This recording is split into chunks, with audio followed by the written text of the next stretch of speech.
you very much. I'm very excited to be here, you know, and I was asked to host the ESPYs this year. Yeah, hi, that's my name, Espen. When I was asked to host the ESPYs this year, folks, I said yes immediately for one reason and one reason only. This show has interns.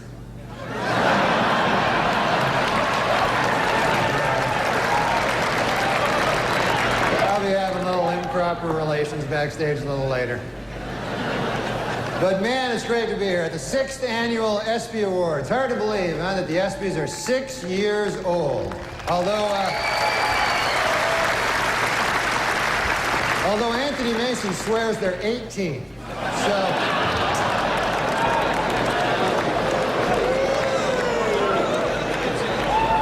yeah, he'll be having sex with the ESPYs in about 12 years. So, I was a little late here tonight. I took the cab to the theater, folks. And I don't know if you've ever been in these New York City cabs, but I got one of those cabbies, couldn't speak English, you know. Saw his name there on the dash. I couldn't even pronounce it. I think it was something like Hideki Arabu. I'm like,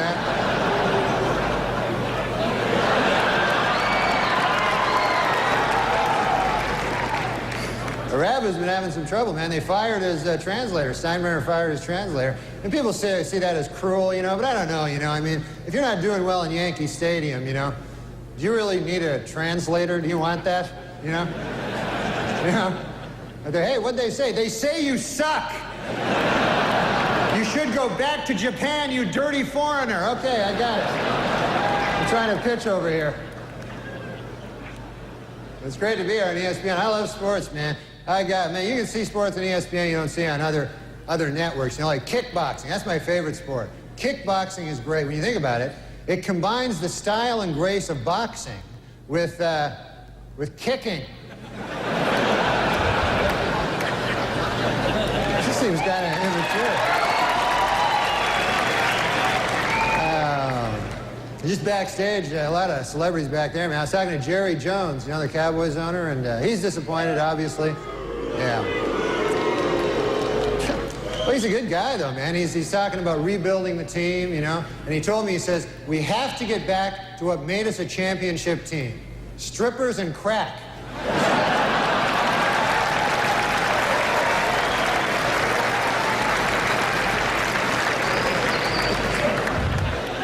Hey, have you heard about this? Ted Turner and NBC plan to start their own rival football league to compete with the NFL.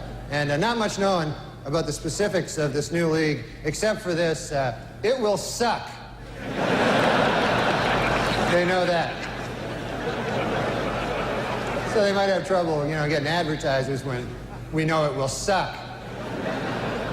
And of course, congratulations to the Denver Broncos for winning the Super Bowl. How about that?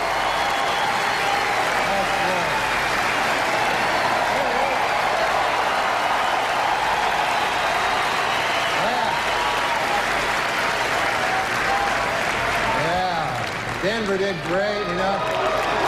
There he is. I love the Denver fans, you know, because for one thing, they don't wear food on their heads. That's nice. And they had a wild celebration in Denver after that Super Bowl, man. And now city officials expect an even wilder celebration if the Nuggets win 10 games this year. They say they're going to... say the whole city's going to go nuts. Yeah, the Nuggets are having a bad year this year, man. Matter of fact, they're making a film about the team. They got a pretty catchy title. It's Black Men Can't Jump Either.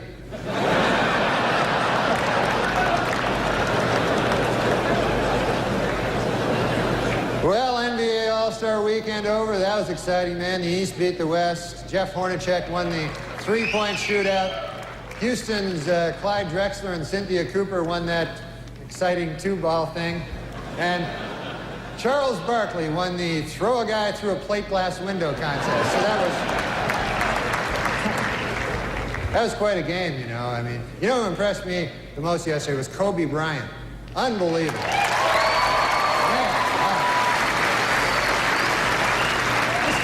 This guy's amazing. 19 years old, the youngest starter ever in the All-Star game, and he played so well that today he was named spokesman for NBC's new public service campaign called Screw It, Who Needs College? Of course, the biggest story in basketball, no question about it, Michael Jordan may retire. Yeah, Michael Jordan may retire after this season, and it's terrible news for Bull fans, you know, but it is terrific news for golf hustlers. They're happy about it. But Jordan is very serious, though, about leaving. In fact, he's already called the Hall of Fame to make sure that his plaque bears his basketball nickname, Air Jordan, and not his baseball nickname, Senior Crappy.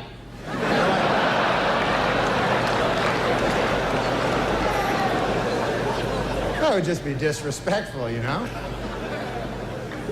Well, how about them Winter Olympics? They're finally underway, so we've got a lot of great stuff to look forward to the next 2 weeks, like hockey and, well, just hockey, really.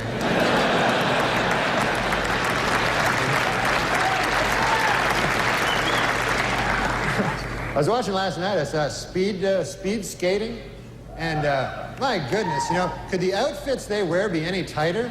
Holy Lord. There was an East German woman, I swear, you could see the outline of her entire penis. It was...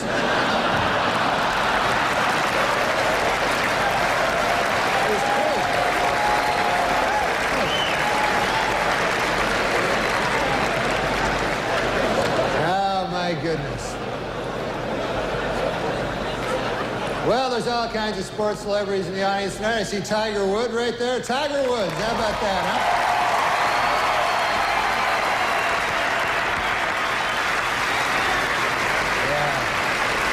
Yeah, he's up for golf. Of course, he's up for Golfer of the Year this ESPYs. And you know who I feel sorry for, folks, is the other two guys nominated for Golfer of the Year.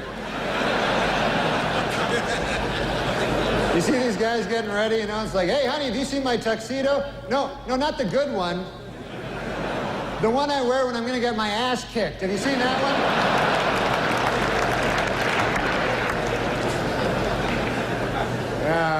one? Boomer Esiason is with us. Boomer. How you doing, buddy?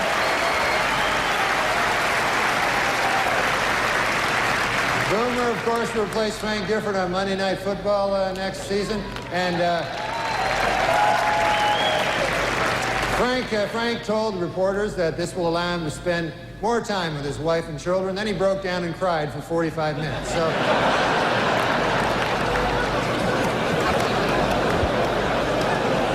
And there's Charles Woodson. How about that? What a season he had.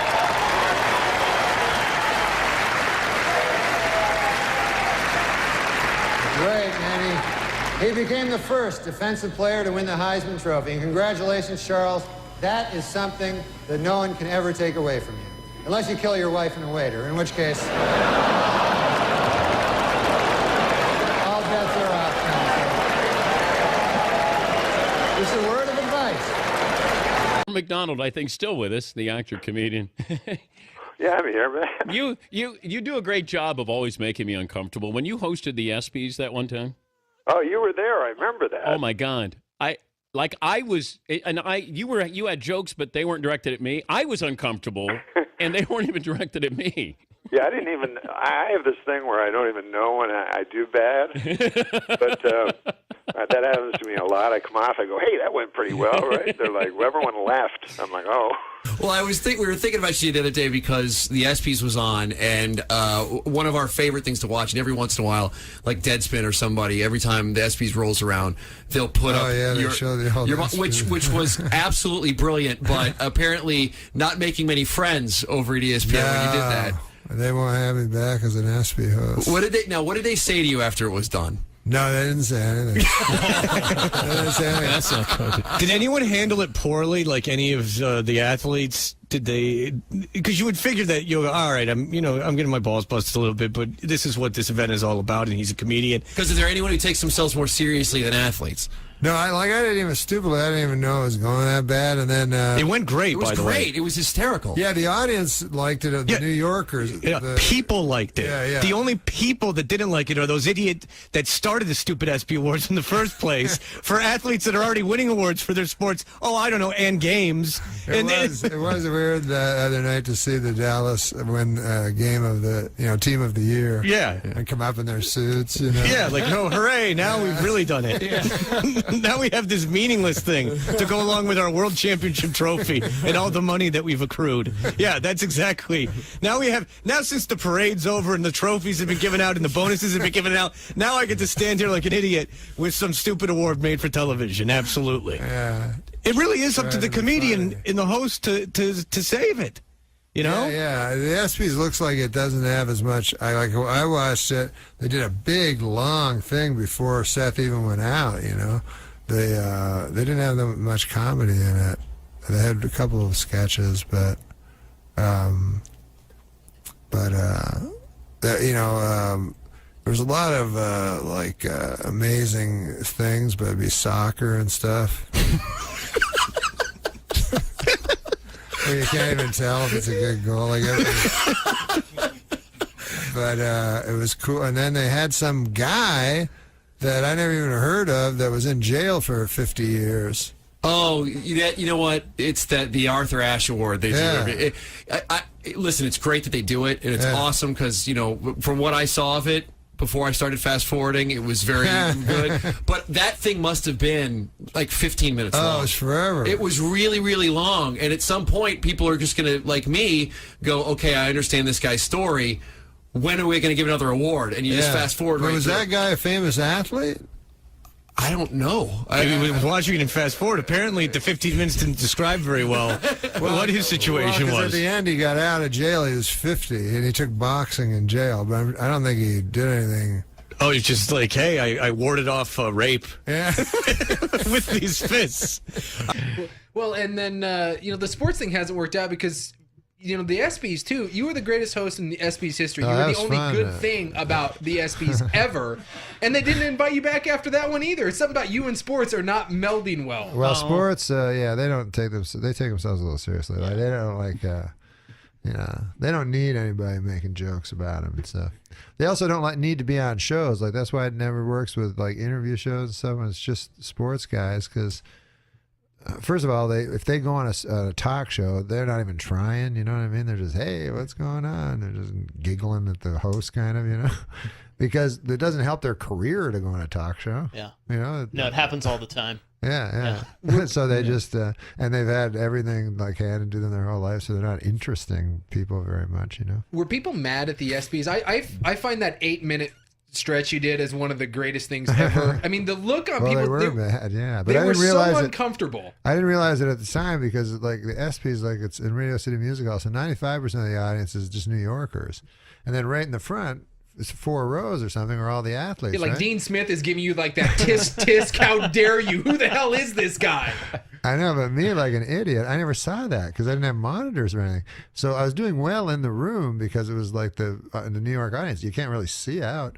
But then when I later saw it on TV, it would just cut to scowling black athletes. The O.J. Simpson joke at the end. Ken Griffey Jr. didn't care for it. I remember that. Really?